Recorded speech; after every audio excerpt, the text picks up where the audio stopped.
তো হ্যালো বন্ধুরা, আজ আমাদের কলেজে পরীক্ষা ছিল। তো আমি কলেজ থেকে পরীক্ষা দিয়ে এখন ফিরছি। প্রায় 5:44 বেজে গেছে। 7টা পেপারের পরীক্ষা দিয়েছি। টোটাল 5 দিনের পরীক্ষা 2 দিনে কমপ্লিট করেছি। শরীর খারাপের জন্য পরীক্ষা দিতে পারিনি আমি সময়, যার জন্য এখন দিয়ে দিলাম। তো যেতে যেতে রাস্তাটা এত ভালো, আমি না ভিডিও করে থাকতে পারলাম না।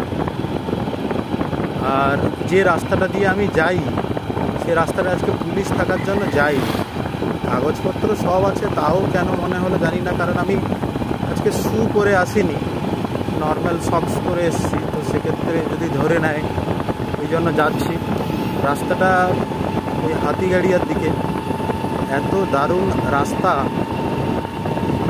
দেখে সত্যি মন ভরে গেল। দারুণ রাস্তা, যাচ্ছি, তোমরাও দেখো। দারুণ না রাস্তাটা? সবাই কিন্তু কমেন্ট করে জানিও কেমন হলো রাস্তাটা। কিন্তু বন্ধুরা, রাস্তাটা দেখো, যে শালের জঙ্গল দুদিকে, সত্যি মন ভরে গেল। এতক্ষণ পরীক্ষা দিয়ে যে কষ্ট হয়েছিল, এখন সেটা কোনো কিছুই মনে হচ্ছে না। রাস্তাটা দেখেছো? এই না হলে আমাদের জঙ্গলমহল। দেখতে থাকো রাস্তাটা। এই রাস্তাটা কোনোদিন আসিনি আমি, কিন্তু এত ভালো রাস্তা। জায়গাটার নাম হাতিগাড়িয়া, জানি না হাতিটা বেরোবে কিনা। এই যে হাতিগাড়িয়া মাইল ফলক, আর 2 কিলোমিটার হাতিগাড়িয়া। সত্যি রাস্তাটা মন ভরে যাচ্ছে। দুদিকে শাল সেগুনের জঙ্গল, নির্জন রাস্তা, শান্ত হাওয়া, আকাশে হালকা মেঘ, মৃদুমন্দ বাতাস। সত্যি প্রকৃতি কি মনোরম, কি মুগ্ধকর, কি অপরূপ তার শোভা। সত্যি আমরা মোহিত হতে বাধ্য হই।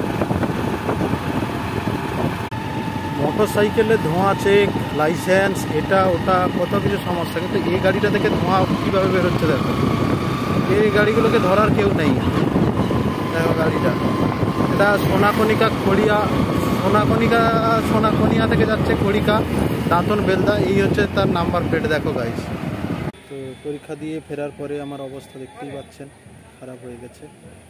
আমি একটু রাস্তার সাইডে দাঁড়িয়েছি, একটু চা খাচ্ছি। চা খাওয়ার পর বাড়ি ফিরবো। ঠিক আছে, আজকের ব্লগ এই পর্যন্তই রাখি। টাটা, সবাই ভালো থাকবে, সুস্থ থাকবে।